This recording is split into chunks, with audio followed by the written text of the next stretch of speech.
गुरु और शिष्य। बहुत समय पहले की बात है। एक प्रसिद्ध ऋषि गुरुकुल में बालकों को शिक्षा प्रदान किया करते थे। उनके गुरुकुल में अनेक राज्यों के राजकुमारों के साथ साथ साधारण परिवारों के बालक भी शिक्षा प्राप्त करते थे।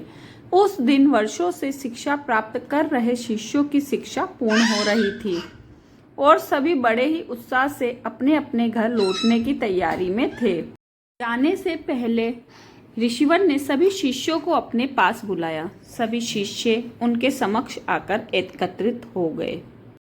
ऋषिवर सभी शिष्यों को संबोधित करते हुए बोले, प्रिय शिष्यों, आज आप सबका इस गुरुकुल में अंतिम दिन है।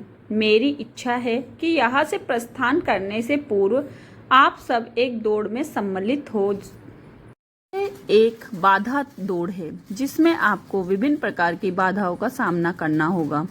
आपको कहीं कूदना होगा तो कहीं पानी में दौड़ना होगा।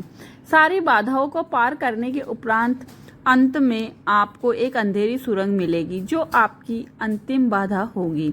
उस सुरंग को पार करने के उपरांत ही आपकी दौड़ पूर्ण होगी। तो क्या आप सब इस दौड़ में सम्मिलित होने को तैयार है? हम तैयार हैं, सभी शिष्य एक स्वर में बोले। दौड़ प्रारंभ हुई। सभी तेजी से भागने लगे। समस्त बाधाओं को पार करने के उपरांत वे अंत में सुरंग में पहुंचे। सुरंग में बहुत अंधेरा था। जब शिष्यों ने सुरंग में भागना प्रारंभ किया तो पाया कि उसमें जगह जगह नुकीले पत्थर पड़े हुए हैं।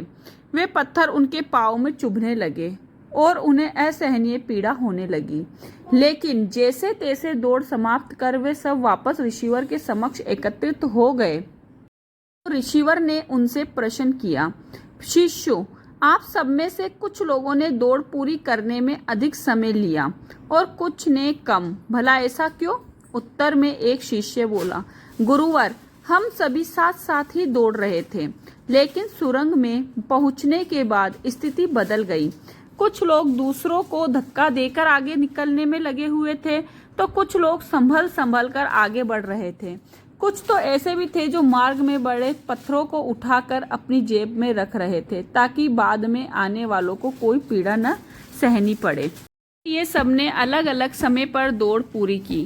पूरा वृत्तांत सुनाने के उपरांत ऋषिवर ने आदेश दिया, ठीक है, अब वे लोग सामने आए जिन्होंने मार्ग में से पत्थर उठाए हैं और वे पत्थर मुझे दिखाए। आदेश सुनने के बाद कुछ शिष्य सामने आए और अपनी जेबों से पत्थर निकालने लगे, लेकिन उन्होंने देखा कि जिसे वे पत्थर समझ रहे थे वास्तव में वे बहुमूल्य हीरे थे।